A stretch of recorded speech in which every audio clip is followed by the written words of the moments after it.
everybody, and welcome back to the K-Maps channel. I am Kanya, but I like to call myself K-Maps. And as you can tell by the title of this video, this is a video on things you need when going to Zanzibar and also some tips and tricks. Okay, so I have my notebook here.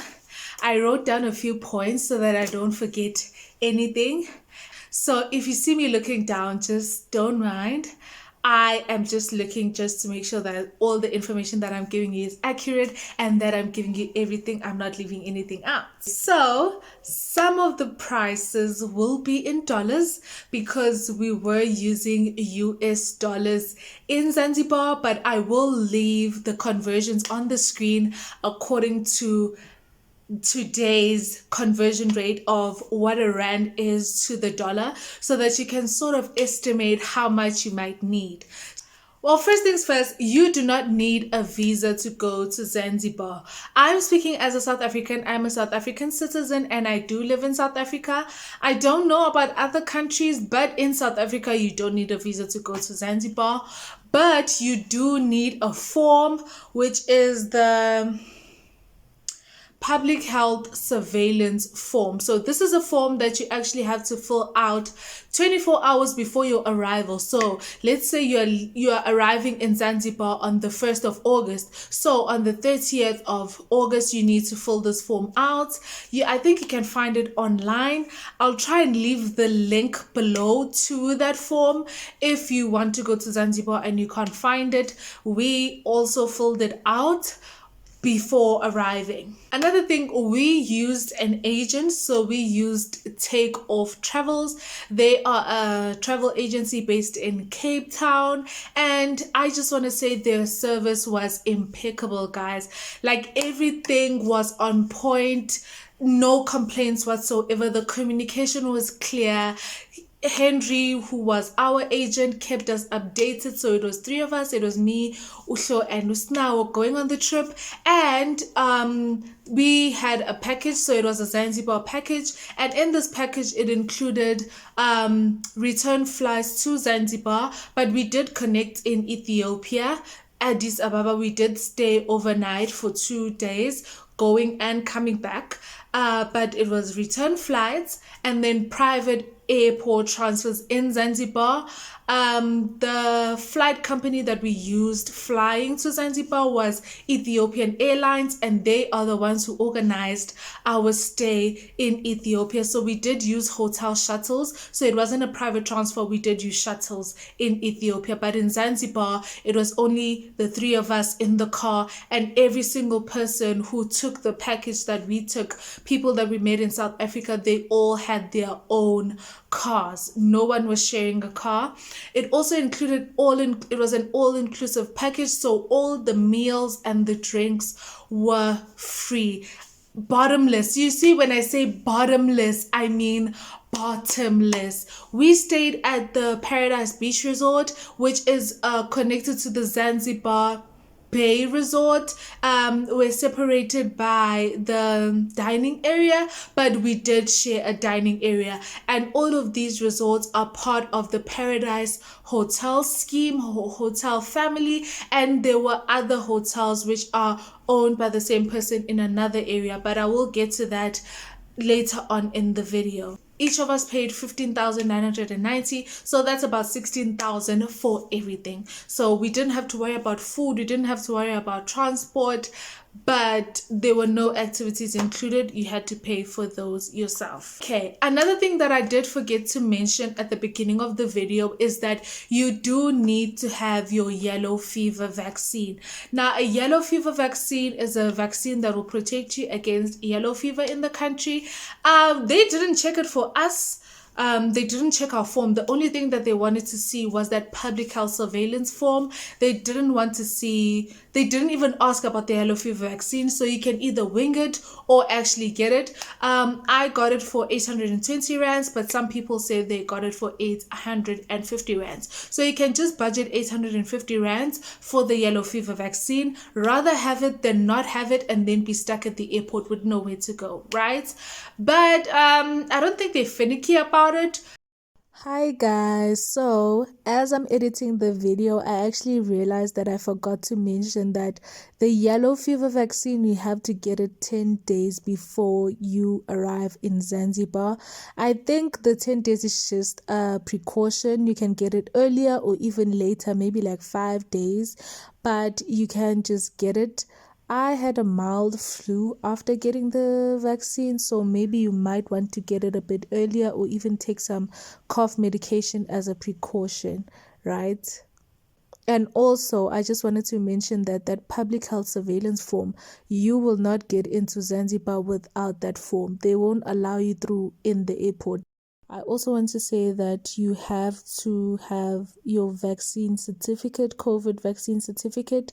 And if you are not vaccinated, you can get a PCR test, I think 3 days before you depart. And also, when you are in Zanzibar, 3 days before you leave, you have to get the PCR test done in order to be able to leave Zanzibar.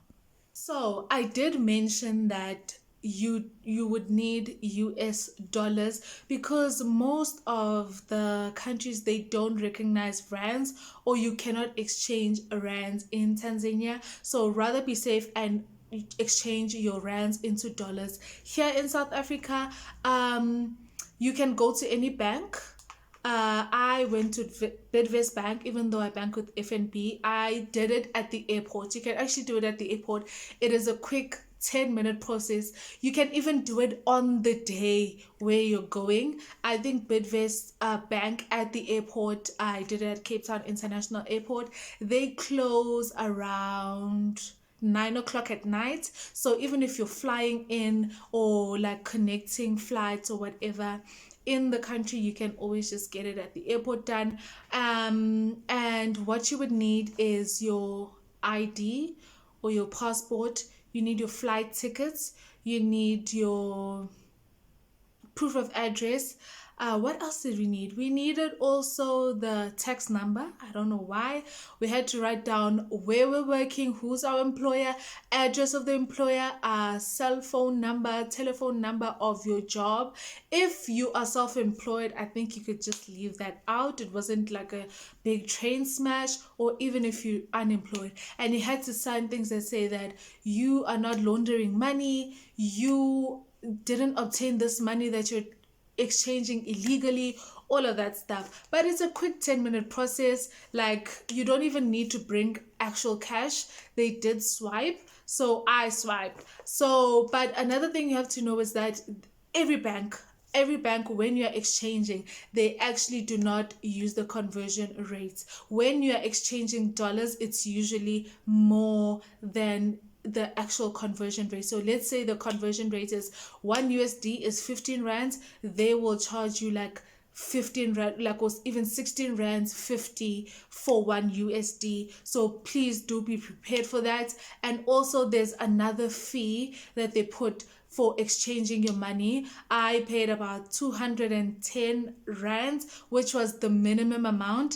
And I know that my friend Uhlo, she went to Standard Bank and she paid about 190 rands. So if you can get your money earlier with your bank, just inquire about the rates and then decide which bank is better. You don't have to bank with that bank in order to be able to convert the money. Okay, so now you are in Zanzibar. What do you need? In Zanzibar, you don't really need any documentation. Once you're through at the airport, you really don't need anything. But what you do need to know is that you have to pay taxes, and taxes is $1 a day, 1 USD a day. So we stayed in Zanzibar for 7 days, so we paid $7 each. But it depends on how many days you stay. So if you're staying for 3 days, it'll be $3. If you're staying for 10 days, it'll be $10. But it's $1 a day. Okay, so let's say you're not getting all-inclusive package. How much would food and drinks cost? Most of the drinks at our menu and even some other restaurants, most drinks started from $5 for a cocktail. So be prepared for that. And for your food, it usually starts about $25, $20. but it also depends on where you're staying. Where we were staying, they did have a separate restaurant which was not included in the all-inclusive package, but there was really no need to dine in the restaurant because we had 3 meals covered, and you can even eat some more, take your snacks like a little bit of cake or whatever if you want to eat it outside. But food usually is about $20, $25 for like your pastas and all of that. Okay, and then for activities, the activities that we did, so when we arrived in Zanzibar at our resort, there were people located there, which were tour guides, and they were offering a special. So on the first day, if you do remember, on my Zanzibar vlog part 1, I will link it in the cards above if you haven't watched it, so you can just go ahead and check it out after this video. We went to Kendo Beach. So what is it, we first went to Nemba Island, and then we went to Kendo Beach, and then we also went to the Turtle Aquarium. So all of that together was $55, and in that $55 it includes your transport, your boat rides, snorkeling gear, and also lunch. You guys saw the lunch that we had. It was a lot of food, we couldn't even finish it. I didn't even eat some of the things that were offered to us, and also cool drinks and water was included. Alcohol, you have to buy it for yourself, but why would you need alcohol if you're still gonna swim, you're gonna go to the beach or whatever, unless you decide to stand on the side. And also we went to the Turtle Aquarium in Nungwi, Fukuchani Aquarium, and they also took us to a small zoo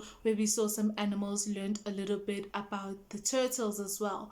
And then also we went to Kendwa Beach, and we had to watch the sunset, and then they took us back home. Okay, and then the other activity that we did do, we went to Stone Town. So in the package, it was actually Stone Town, Prison Island, and also the Spice Farm. Lunch was also included, and also drinks. They didn't really offer us cool drink on the tour. It was water, which was a bit, but we didn't mind. So firstly, we went to the Spice Farm, and at the Spice Farm, after the tour, seeing all the plants, the spices, you actually then sit down, and then you have the lunch that they prepared using the spices that you learned about, different combinations of Tanzanian food, and that was also included. It was Prison Island, and then a walking tour through Stone Town. Okay, and then we also went to Michamvi Island. So Michamvi Guy is actually an island that we could see from our resort. We actually heard about it. You can always just watch it on Zanzibar Part 2. I will link it in the cards above as well. But we didn't really do much there. Oh yes, we did jet ski. So we went by boat, and the boat, it was 5 of us, so it was $50 for all 5 of us. So it was about $10, right? And then when we got there, we saw some jet skis, and we did want to jet ski, and the jet skis was $40 for 15 minutes of jet skiing. But we managed to get a bargain, and we actually managed to get the price down to about $30. Was it $30 or $35? I can't quite remember, but you can always just talk to the person and negotiate. And then last but not least, on the last day, we went to the Rock, and to the Rock there wasn't transport provided, but we just found a driver along the way, and we asked him how much would it be to transport us to this place, and he was like, it'll be $40 for the 3 of us. So approximately, I would say we all paid about $13 per person for the 3 of us. And we actually went to the Rock. It looks so nice, and the food is quite pricey at the Rock, I would say. Like when we were looking at like your prices and people were telling us how much the food costs, we were like, no. But we did inquire at our resort, which is part of a bigger scheme of resorts in Zanzibar. There was another resort that was close by, which is the Reef and Beach Resort. and all we had to do was phone reception and tell them to let the people know that we will be coming for lunch there and also to experience the resort. That resort was actually quite similar to the one that we went to, but we did get like our all-inclusive drinks and a meal for lunch, and they didn't mind, and we actually chilled by the pool, even by the beach, and there were no hassles. It was everything was included. So I would say if you're staying at the Zanzibar Bay Resort or Paradise Beach Resort, please do go check out the Reef and Beach Resort. It's just $40 to travel there and back. You can always just inquire at the resort and then get a driver and go. It's nice to see a different view and eat different food, because where we were staying, even though they did change the menu every single day, like every single day there was always a new thing on the menu, but there were some things that were so repetitive. Like every single day we're gonna have potatoes, every single day we're gonna have those pizzas, breads, and all of that, veggies, and there wasn't really a lot of switching it up in terms of that. But at the other resort we actually got to eat different food. We were like, oh, okay, this is nice, just a change of scenery.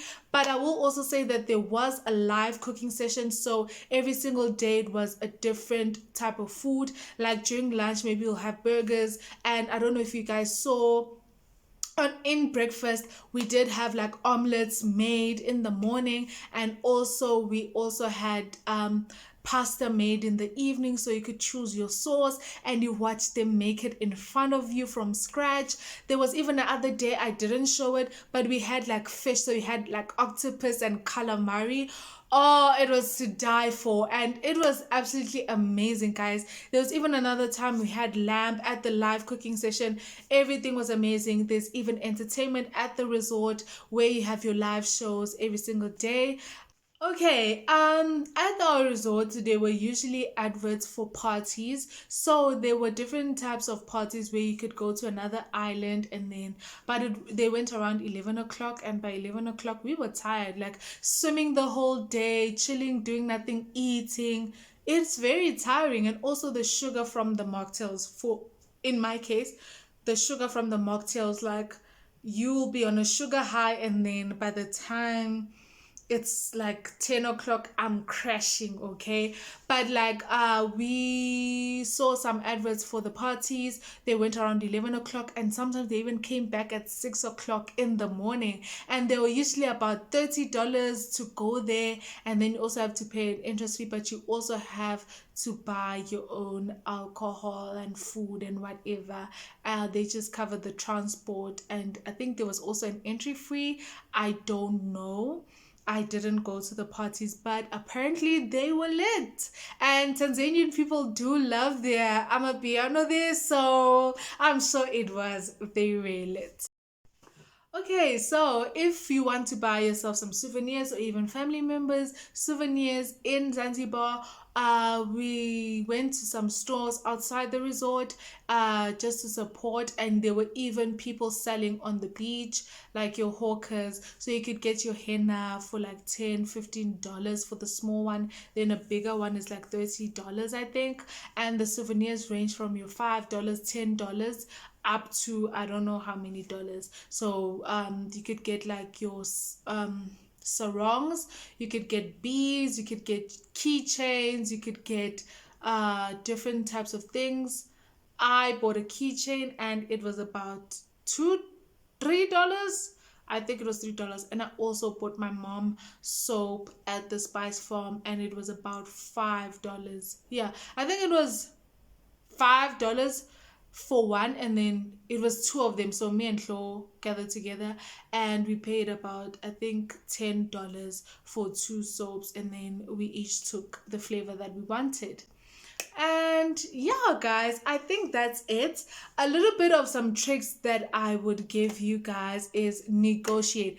Negotiate for your life. If you don't know how to negotiate and you're not a person who likes to haggle, you will be paying an arm and a leg, okay? You need to negotiate for your life. Like if they say something's $50, be like, my friend, I only have $30, even though you have that $50. But like, who wants to pay $50? Who wants to do that? I'm not saying rip them off now, but I'm just saying like you could try and maybe haggle down the price. And then also, I would say another one. We were told when we got there that getting drunk in public in Zanzibar is legal, and you could actually get arrested. But I mean, I don't really see anyone get drunk or something like that, like falling on the floor drunk. Like I think everyone was pretty fine, but I don't know. So be careful. If you go in there to get litty, make sure it's within the resort or just that you try to contain yourself because it is illegal. And also there are hawkers everywhere you go. Like you're just chilling by the beach, trying to take in that ocean breeze. The waves are crashing. Hakuna Matata. Ah! Guys. At some point it got annoying. Like after the second day, I was annoyed. Like I'll be like, no, thank you. And they'll follow you around the whole beach. Like, bro, sis, I'm fine. Like, even if you have henna on your hands, they'll still offer you henna. Even if you're wearing a sarong that they are selling, they want to sell you another one. And I understand that they're trying to make a living. Like, it is a tourist country, so they are trying to make money as well. But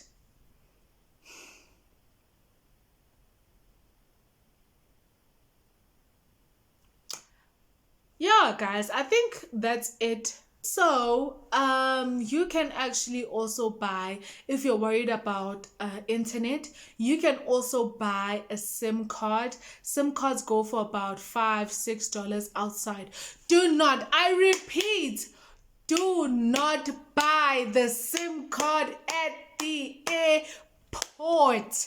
Okay? Do not do that. Okay? Like, what a scam. What a scam. We actually bought ours at the airport and we realized that we got scammed. At the airport, there are SIM cards for $10, $20, and $30. We took the ones for $20 and it was actually 10 gigs. Now, let me tell you, throughout the 7 days, we were always like on Instagram, Facebook, Twitter, everywhere. Like if we went at the resort there was Wi-Fi, like covered everything. They gave us a pin, so we had Wi-Fi. But when we were outside doing activities, doing everything, we were still on WhatsApp, sending each other pictures, on Instagram, snapping stories and all of that. And let me tell you, I only used 1 gig in 7 days. 1 gig in 7 days. Like, I don't think you guys understand the way South African networks, the way we chow data. Like, in one day you can finish 3 gigs just from being on Instagram for 2 seconds. Imagine, like, you're on Instagram the whole day and you've only used 1 gig in 7 days. So they do last. So you can just buy a smaller bundle, like maybe like your 3 gig or whatever, a cheaper option. It will last you. I promise you, it will last. And the network coverage, child. We were literally in the middle of the ocean and we were on Instagram. How, like, we were in the middle of the ocean on a boat, like in the middle of the ocean, and we were still on Instagram. The network coverage is insane. Like, oh my gosh, I wish I could use that SIM card here in South Africa, but you can't. But yeah, guys, that is all I have for today. Please like, comment, and